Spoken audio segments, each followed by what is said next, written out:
Assalamualaikum warahmatullahi wabarakatuh. Saudara-saudara sekalian yang berbahagia, pada hari ini saya akan menyampaikan sebuah materi tentang mata kuliah SBD yang berjudul Manusia dan Peradaban.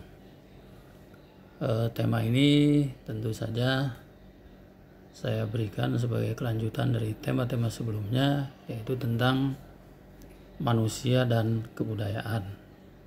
Sesungguhnya peradaban dan kebudayaan itu adalah hampir identik ya kawan-kawan sekalian. Akan tetapi tentu saja ada perbedaan ya. Kalau peradaban itu adalah nilai-nilai budaya yang lebih tinggi atau lebih unggul, sedangkan kebudayaan itu adalah hasil cipta rasa dan karsa manusia yang sifatnya biasa-biasa saja, tetapi itu bagian dari kebudayaan atau adat atau kebiasaan yang dilakukan oleh manusia. Jadi perbedaannya itu, kalau peradaban itu nilainya lebih tinggi, lebih unggul. Kalau peradaban itu tentu saja budaya yang biasa-biasa saja. Artinya bahwa peradaban itu bagian dari kebudayaan, kira-kira begitu.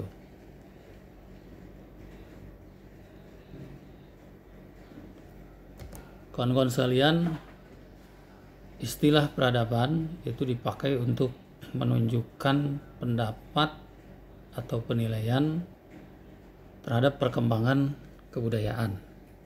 Artinya budaya itu berkembang, telah mencapai puncaknya kepada sebuah kebudayaan yang unggul, yang lebih bernilai, sehingga disebut dengan peradaban.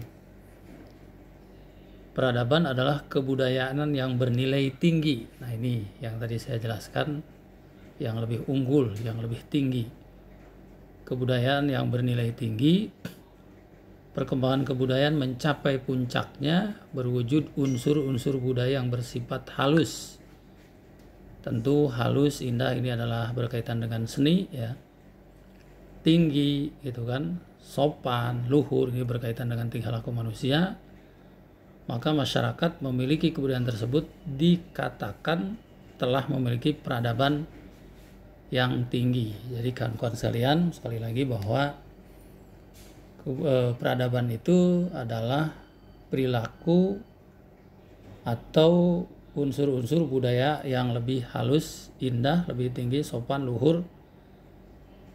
Maka masyarakat memiliki kebudayaan tersebut dikatakan pemilik peradaban yang tinggi. Jadi kalau sebuah masyarakat misalnya dari perilakunya itu sopan gitu kan, menjunjung nilai-nilai kemanusiaan, luhur ya. Kalau misalnya karya seni itu lebih halus, lebih indah gitu kan, lebih tinggi, maka itu adalah sebagai sebuah peradaban.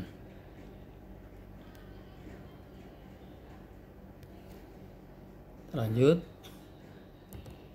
Ini ada definisi tentang peradaban kawan-kawan sekalian. Misalnya yang dikatakan oleh Prof. Ajumardi Ajra tahun 2007,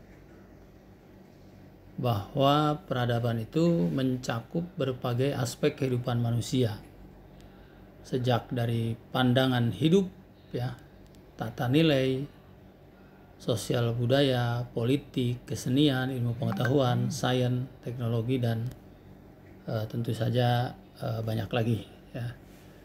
Jadi ini hampir sama sungguhnya dengan kebudayaan, tetapi tadi bedanya adalah dari sisi budayanya itu lebih tinggi dan lebih unggul.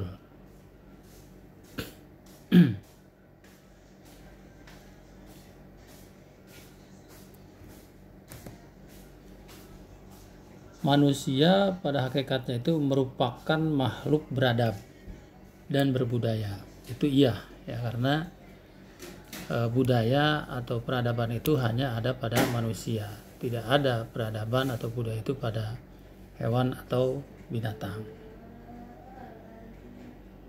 Yang tidak bisa hidup di luar adab dan budaya tertentu. Kita tidak bisa hidup di luar peradaban atau budaya yang lain gitu ya. Dan karena memang budaya serta adab itu adanya hanya pada manusia. Manusia beradab dan berbudaya yang hidup dalam suatu masyarakat beradab bukanlah sesuatu yang alami, melainkan diciptakan oleh berbagai upaya yang mendukung terciptanya manusia beradab dan masyarakat adab. Jadi kawan-kawan sekalian, ketika kita menjadi manusia yang beradab atau masyarakat adab yang berbudaya, yang beradab, itu tidak alami ya, tetapi memang ini diciptakan melalui proses atau upaya yang mendukung terciptanya manusia beradab tadi. Ya, tentu saja dengan cara belajar, dengan cara berkomunikasi, dengan cara berinteraksi, maka peradaban itu atau budaya itu akan timbul atau muncul pada manusia. Dari sejarah kita misalnya belajar bahwa secara nyata peradaban manusia itu telah berubah dari waktu ke waktu, dari satu generasi ke generasi lain ya. Dan ini tentu saja merupakan kelebihan manusia dibanding makhluk-makhluk yang lain ya. Saudara-saudara sekalian, selama berabad-abad misalnya manusia telah beranjak dari gua-gua ya, rumah di atas kayu, gubuk, rumah adat, sampai dengan pencakar langit pada saat ini.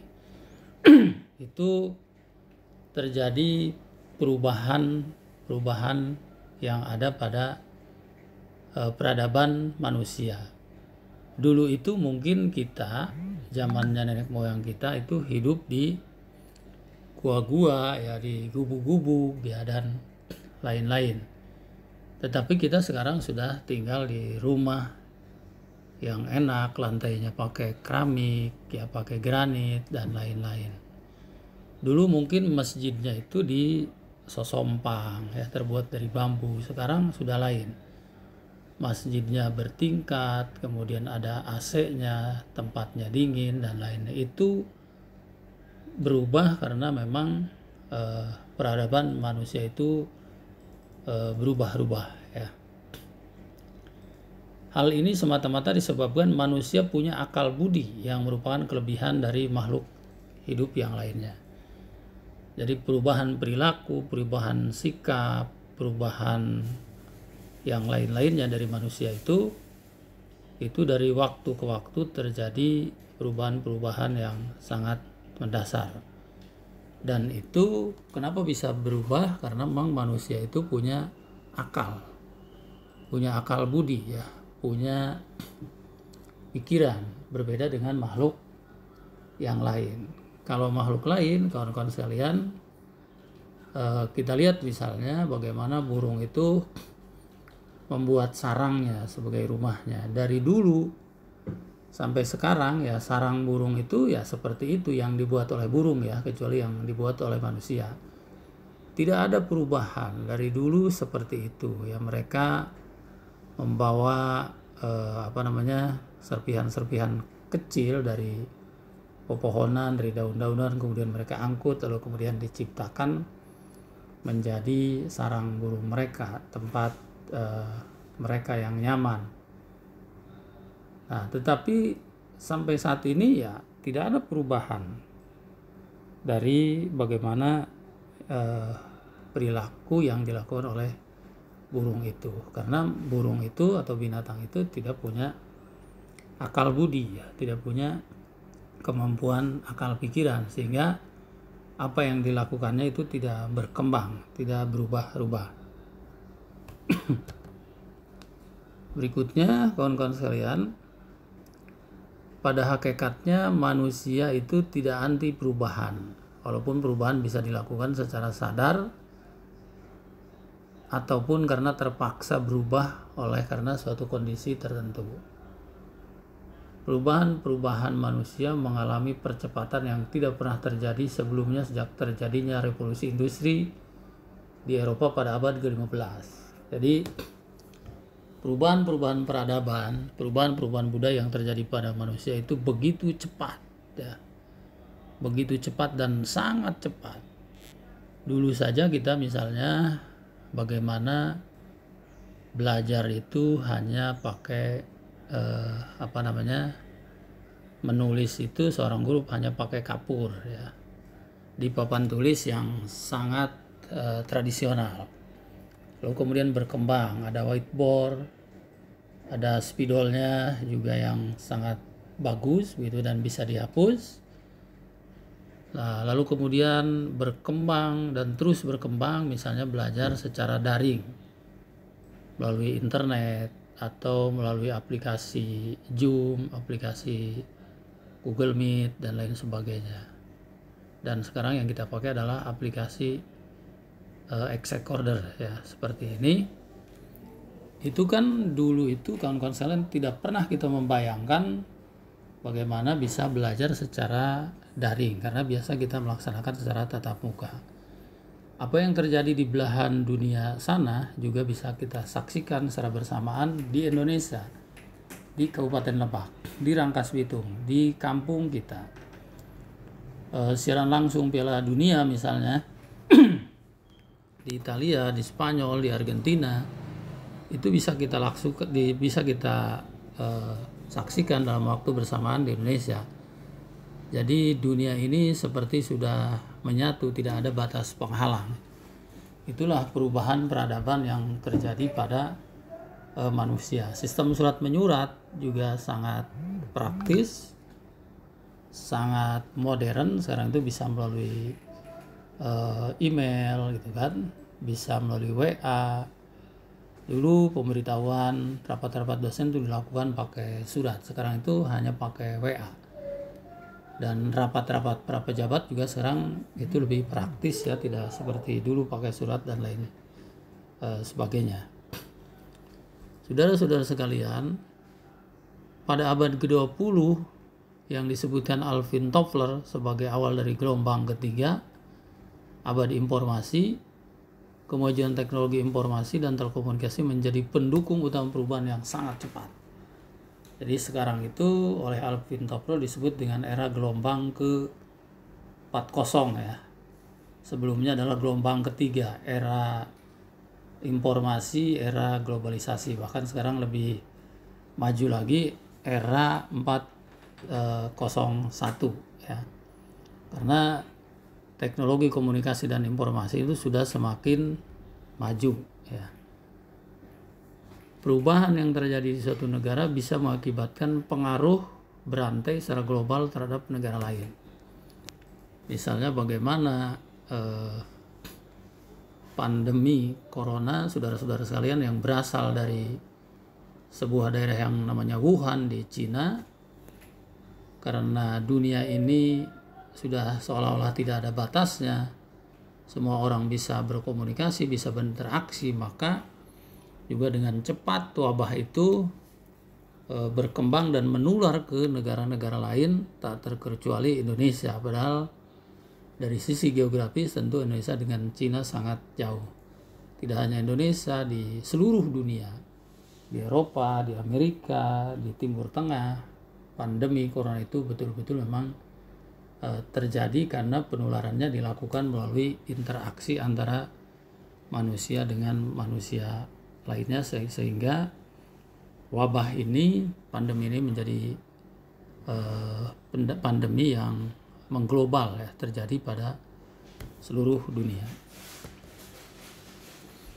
Nah, apa itu globalisasi, kawan-kawan sekalian? Globalisasi adalah sebagai sebuah proses yang ditandai dengan pesatnya perkembangan ilmu pengetahuan dan teknologi, sehingga ia mampu mengubah dunia secara mendasar. Anak-anak kecil, anak-anak di pedesaan, ya, tukang pemulung sekarang itu sudah tidak aneh kalau semua pegang handphone dan mereka bermain WA, bermain YouTube, kemudian juga bermain game dan lain sebagainya. Karena ini sebagai akibat dari era globalisasi di mana ditandai dengan pesatnya perkembangan ilmu pengetahuan dan teknologi. Kemudian yang kedua, kehadiran teknologi informasi dan teknologi komunikasi mempercepat akselerasi proses globalisasi. Sangat cepat sekali ya perkembangan komunikasi dan teknologi informasi tersebut. Globalisasi menyentuh seluruh aspek penting kehidupan. Globalisasi menciptakan berbagai tantangan dan permasalahan baru yang harus dijawab. Kita dulu kawan-kawan sekalian ketika mau ke pasar, ketika mau ke kampus, ketika mau ke luar kota, itu agak susah ya. Kita harus menunggu di terminal, menunggu mobil. Sekarang itu gampang, tinggal pasang aplikasi yang bisa mengontak dan memesan mobil kemudian datang ke rumah kita. Ini adalah sebagai efek dari globalisasi karena kemajuan ilmu pengetahuan dan teknologi. Nah, ternyata kawan-kawan sekalian dari majunya kemajuan iptek itu ini menciptakan berbagai tantangan dan permasalahan baru yang harus dijawab. Harus dipecahkan dalam upaya memanfaatkan globalisasi untuk kepentingan kehidupan. Apa sih masalah-masalah yang muncul dari era globalisasi ini? Misalnya begitu gampangnya budaya-budaya luar masuk ke negeri kita dan gampang ditiru, gampang dilakukan oleh anak-anak kita. Anak-anak kecil kita sekarang sudah tidak aneh bermain game, bermain laptop, bermain HP, bermain YouTube dan lain-lain. Itu adalah tantangan. Begitu juga misalnya bagaimana video-video yang tidak patut dan menjadi konsumsi anak-anak kita dan juga budaya-budaya negatif lainnya. Nah, ini adalah sebagai sebuah tantangan yang harus dijawab. Tentu saja harus kita jawab dengan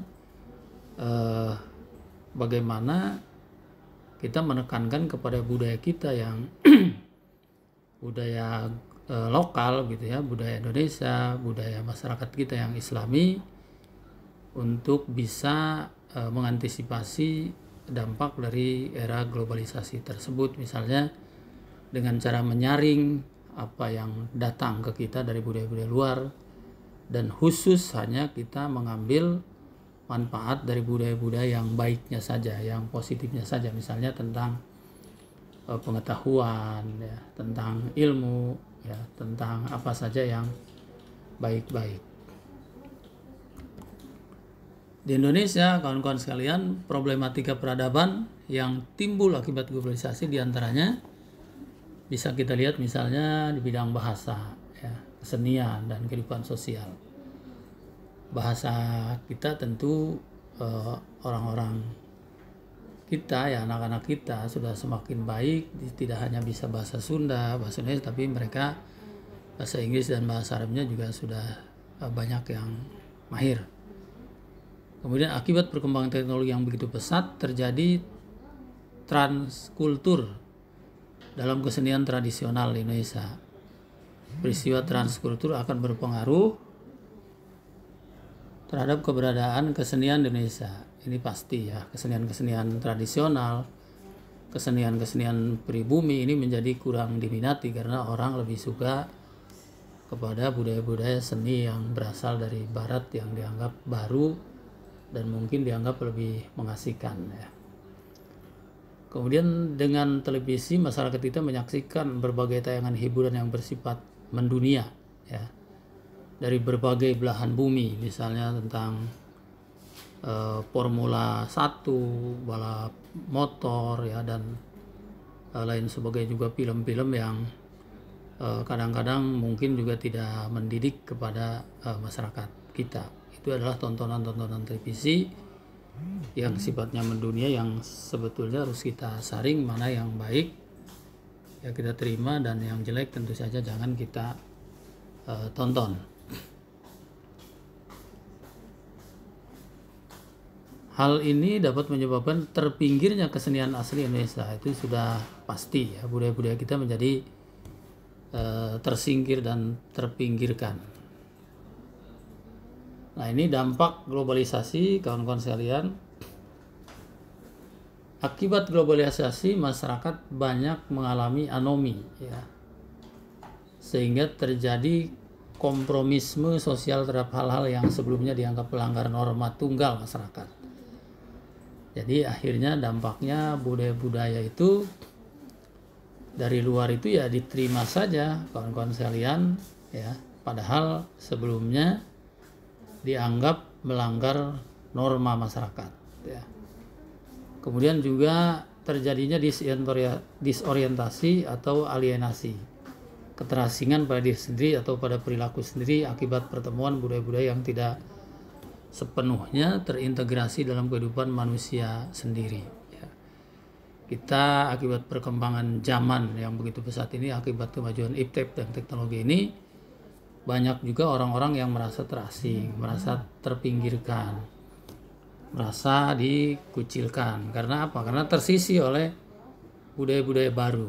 Orang sudah punya handphone, sementara misalnya pada orang tertentu tidak punya handphone. Akhirnya dia merasa minder dan terasing. Saya kira itu kawan-kawan sekalian, tema kita pada kesempatan ini tentang manusia dan peradaban. Sekali lagi bahwa peradaban itu sungguhnya hampir identik dengan kebudayaan, tetapi peradaban itu merupakan bagian dari kebudayaan karena peradaban itu khusus terjadi pada budaya-budaya yang sifatnya unggul dan lebih tinggi, lebih halus dan lebih indah. Terima kasih atas kebersamaannya. Assalamualaikum warahmatullahi wabarakatuh.